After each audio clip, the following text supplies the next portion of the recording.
नमस्कार दोस्तों, प्रोग्राम आपकी सेहत में आज हम बात करेंगे आंखों की सेहत की। दोस्तों, वैसे तो आंखें हमारा वो एक्शनेबल मैकेनिज्म होता है जो कि अपनी सुरक्षा काफी हद तक खुद ही कर लेती हैं।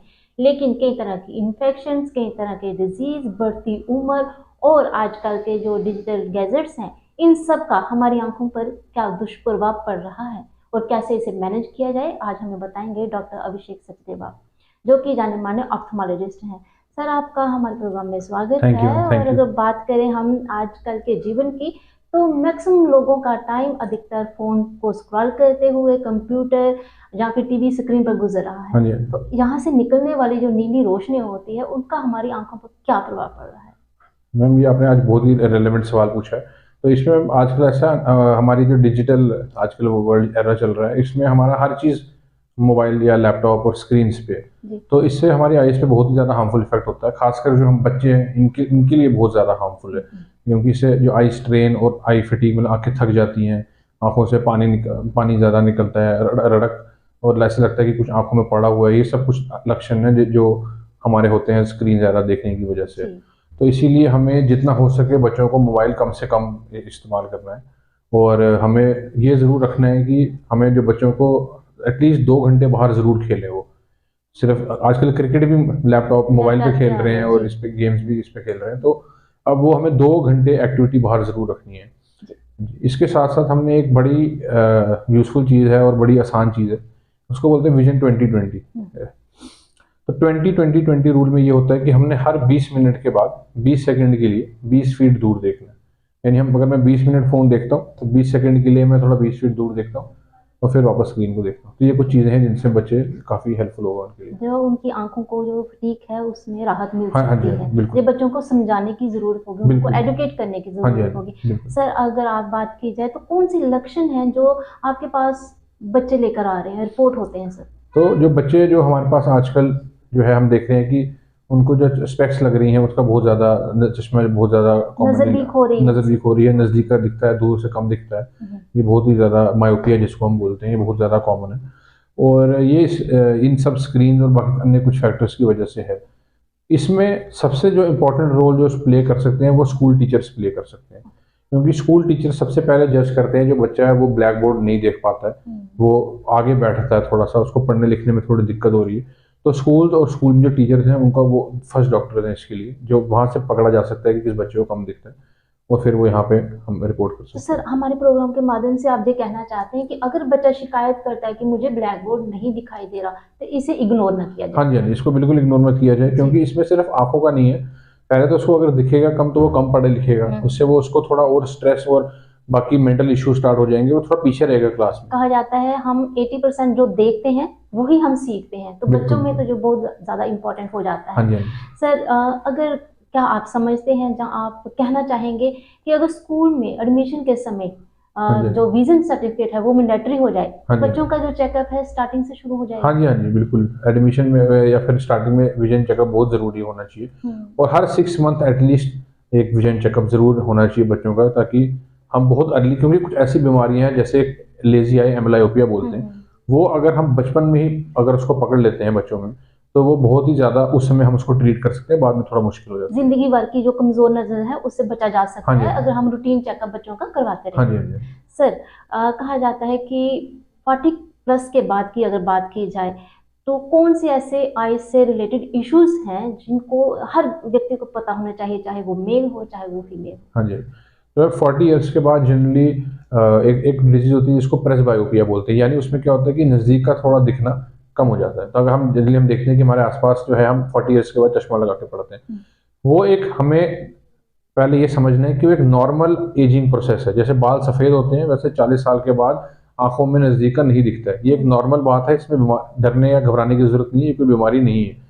तो इसीलिए हर 40 साल के बाद हमें, अगर हमें मोबाइल या फिर पढ़ने में मुश्किल आ रही है, तो हम नज़दीक का स्पेक्स लगवाएं। जी। उसके अलावा 40 ईयर्स के बाद जनरली अब हम उस एज की तरफ जा रहे हैं जिसमें हम सफ़ेद मोतिया जो है, जो जनरली 60 के आसपास शुरू होता है, लेकिन हम उसकी तरफ बढ़ रहे हैं, और शुगर भी ज़्यादा प्रेवलेंट होती है इस एज में, तो इन सब चीज़ों का बहुत ध्यान रखना है। तो कहीं ना कहीं रूटीन में साल में एक बार चेकअप करवाना चाहिए सर। बिल्कुल, एटलीस्ट साल में अगर एक बार चेकअप होगा तो वो हमारी आइज़ के लिए बहुत ज़्यादा यूज़फुल है। जैसे आपने कहा कि बहुत सारी और भी हेल्थ इश्यूज जो हैं वो डेवलप होना शुरू हो जाते हैं, डायबिटीज की अगर हम बात हाँ जी, करें हाँ जी। तो सर इनका आंखों पर कितना बुरा प्रभाव तो पड़ता है? मैम डायबिटीज़ का बहुत ही ज़्यादा ख़राब इफ़ेक्ट है। इनफैक्ट हमारा head to toe diabetes unfortunately हर ऑर्गन को इफ़ेक्ट करती है और आँखें भी इससे बची नहीं है।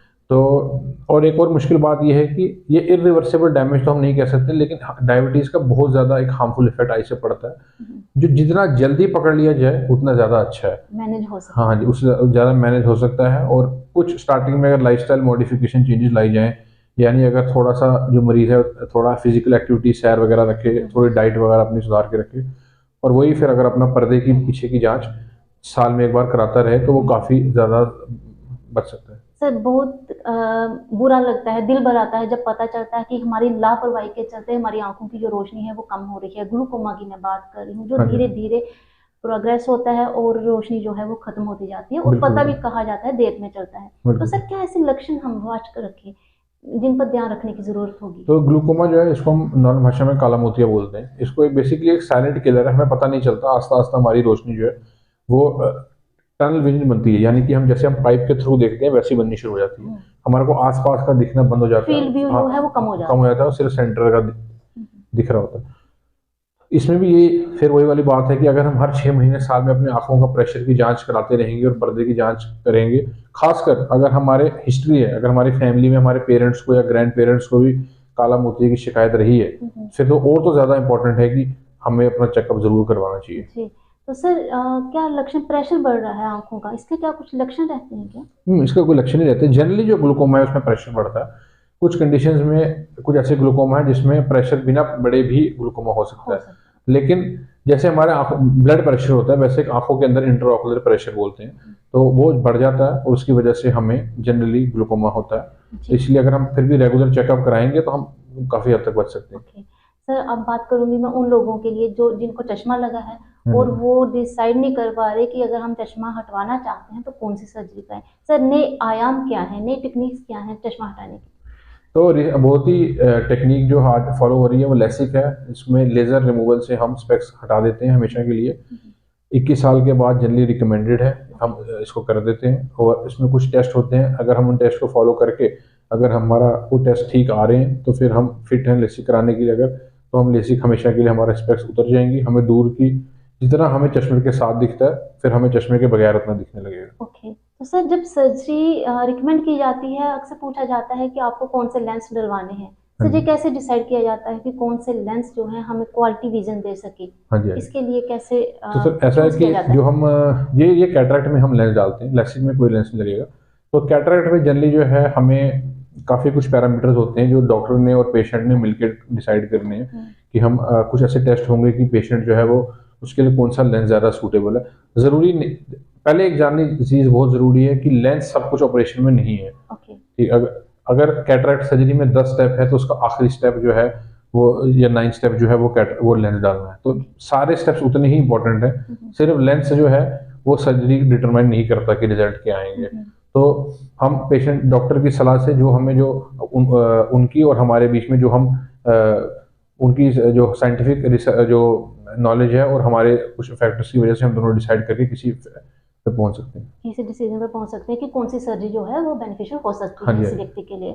सर एक चीज़ जो बड़ी कॉमन लोगों में देखी जाती है, लंबी रेस्ट के बाद भी सुबह उठते ही आँखें जो थकी-थकी सी रहना या बारी आँखें रहना, हाँ जी, इसका हाँ जी। क्या कारण होता है और कैसे मैनेज की जाए? हाँ जी, हाँ जी। ये भी कुछ लक्षण है जिसको ड्राई आइज़ बोलते हैं, बड़ा कॉमन है कि आँखें हमें थोड़ी थकी-थकी लगती हैं। हुँ, तो उनकी जनरली क्या होता है, हमारी आँखें जो है वो 15-16 बार 1 मिनट में हम झपकते हैं। अगर हम एक स्क्रीन को लगातार देखते हैं तो हम वो झपकते नहीं हैं। तो हमारी आँखों के अंदर जो लुब्रिकेशन होती है, यानी जो पानी बन रहा है वो बनना बंद हो जाता है और आँखें थोड़ी थकती हैं। इसके लिए भी हमें वही 20-20-20 रूल फॉलो करना है। 20 मिनट के बाद 20 सेकंड के लिए थोड़ा दूर देखना है। डॉक्टर को दिखाएँगे तो कुछ लुब्रिकेंट ड्रॉप्स मिलेंगे जिसको डालना है और खुद से कुछ ड्रॉप्स नहीं लेने हैं सेल्फ बिना। मेडिकेशन नहीं करनी है बिल्कुल हमें नहीं अपनी करना। आँखों के साथ। हाँ जी, हाँ जी। ओके, जो भी क्योंकि चीज़ एक ही लक्षण कई अन्य बीमारियों का हो सकता है, हुँ, तो इसलिए हमें खुद उसमें नहीं कहा करना। जाता है अगर हम स्टेरॉइड डाल दिए जाते हैं तो हाँ जी, इलाज हाँ जो है जी। वो और मुश्किल होता हाँ जाता जी, है। हाँ जी, बिल्कुल, बिल्कुल। जी। सर क्या आपके यहाँ पे जो प्रोसीजर होते हैं, जो सर्जरीज होती हैं, क्या उन्हें आयुष्मान कवर करता है, हाँ या फिर इंश्योरेंस कंपनी जो होते हैं वो हाँ जी, कवर हाँ जी। तो करती है? बिल्कुल हमारे यहाँ सचदेवा नेत्रालय में हम फर्स्ट NABH आई हॉस्पिटल है जम्मू में, और हमारे यहाँ पर बिल्कुल आयुष्मान कार्ड चलता है जिसमें free of cost total surgery होती है और उसमें कोई पैसे नहीं लगते हैं। बहुत ही बढ़िया स्कीम है जो गवर्नमेंट की तरह स्टार्ट की गई है। जी बहुत लोगों को बहुत फ़ायदा हो रहा है इससे, जी। और आप टोटल फ्री हमारे यहाँ पे करा सकते हैं। इसके अलावा हमारे यहाँ ECHS कार्ड भी चलता है। Ex serviceman okay. का जो कार्ड बनता है उसमें भी उनकी फ्री सर्जरी हो जाती है, और जी कई इंश्योरेंस कंपनीज का भी कार्ड चलते हैं। जी। सर एक मंत्रा क्या देंगे कि हमारी जो आंखें हैं वो स्वस्थ रहें, चाहे हम उसमें हम डाइट की बात करें या फिर जो लेंस में हमारे कहा जाता है विटामिन ई जो होता है वो बना रहे, उसके लिए हमें क्या करना चाहिए डे टू डे लाइफ में? तो डे टू डे लाइफ में हमें अपने सबसे पहले डाइट का ख्याल रखना है। हरी सब्जियां ज़रूर खानी है, और उसके अलावा जिसमें आपको बताया फिजिकल एक्टिविटी ज़रूर रखनी है। शुगर का, ब्लड प्रेशर का ध्यान रखना है, और फिर से वही बात, लेकिन हर साल में एक बार नज़र ज़रूर चेक करानी है। चेक करवानी है। हाँ जी, हाँ जी। डॉक्टर साहब आपने कीमती समय हमारे साथ शेयर किया, आपका बहुत बहुत ठीक है, शुक्रिया। तो थैंक यू। दोस्तों जो जो आंखें हैं ये कुदरत का एक नायाब तोहफा है। अगर हम दृष्टि को अपना अधिकार मानते हैं तो अपनी आंखों को स्वस्थ रखना भी हमारी ही जिम्मेदारी है, ताकि आप स्वस्थ रहें, खुश रहें। इसी लक्ष्य के साथ अगले अंक में फिर हाजिर होंगे किसी और विषय के साथ।